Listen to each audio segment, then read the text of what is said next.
Alright guys, in this video I want to talk about the proper way to fully load your handgun. And what I mean by that is if you want to have a magazine that's filled to capacity, in this case it would be 15 rounds. So if you want to have 15 rounds plus one in the chamber, I'm going to show you the way to do that. The reason I'm making this video is because there are a lot of guys that are new to guns and new gun owners out there that still or don't know the correct way to do everything yet. So these vids are good for those type of people. And it's also good for you to see this, and you can also educate people that you know the same way that I'm dealing with it in this video. You can also tell your friends and everything, because most people know about this already. But I still see and hear talk of a lot of guys that do this the wrong way, and I'm going to tell you why you should not do this the wrong way. So basically, here's what you should do, and then I'm going to tell you what you should not do and why. So you have a 15 round magazine right here. Okay, there's 15 rounds in this magazine. So let's say your gun's like this when you start. Put your mag in. Go ahead and chamber the round. Drop the magazine, which now has 14 rounds in it. And then top it off with the 15th round. And no, you don't have to always do that. It's a habit of mine. You don't always have to do that. And then put your magazine back in. You now have 15 rounds plus one in the chamber. That's the correct way to do this. Now I'm going to show you the way that is not the correct way.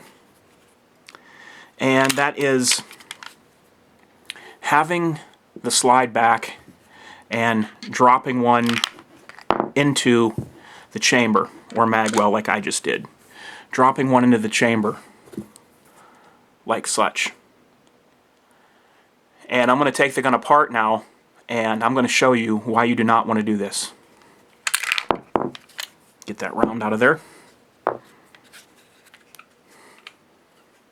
Chamber's clear.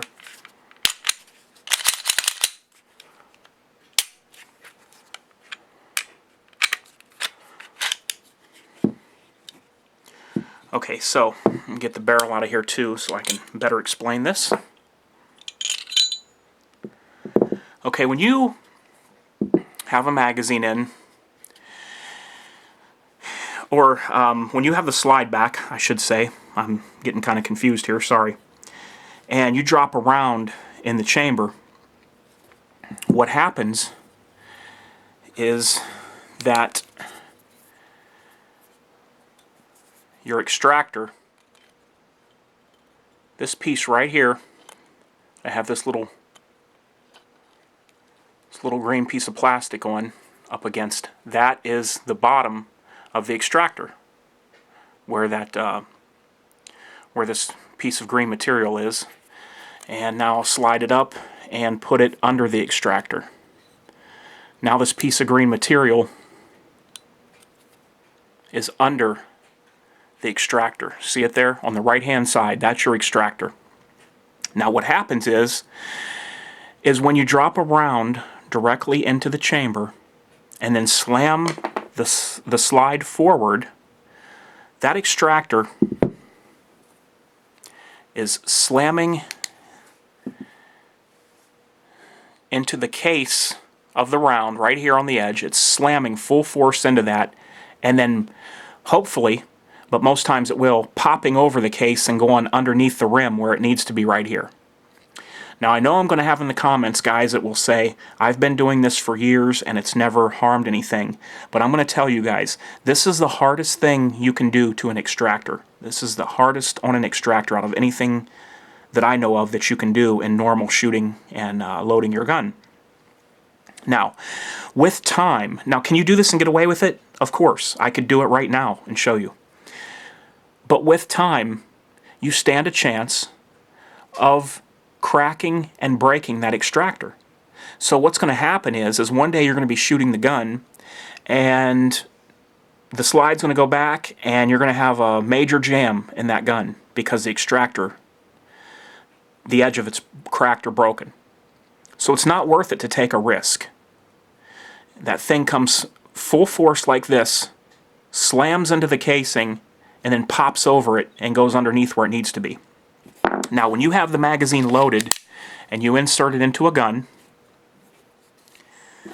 as the slide strips the round out of the magazine, see how it goes uphill right here? See how it goes uphill? Okay, pointing toward where your feed ramp would be. As this round comes out of the magazine, the back end of it also lifts up in the air on that angle with the magazine.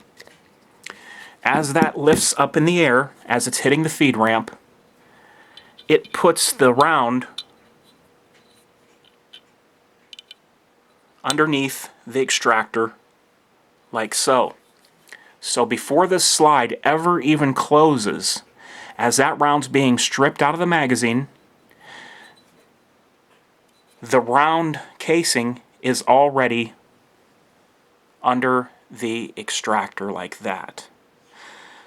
So see, your extractor's already in front.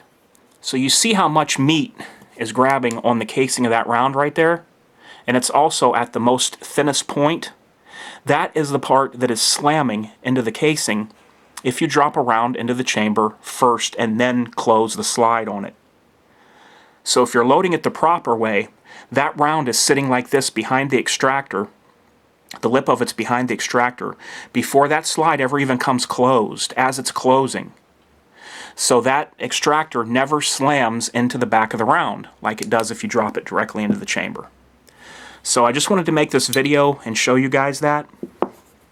That is the proper way to load and chamber your firearm so you do not incur any damage, especially if it's a carry gun. You really want to take a risk on your carry gun that you could need your gun in a self-defense situation, and for whatever reason that extractor is chipped or broken and it fails to work. Just do it like this. Drop the mag and top it off with your 15th round.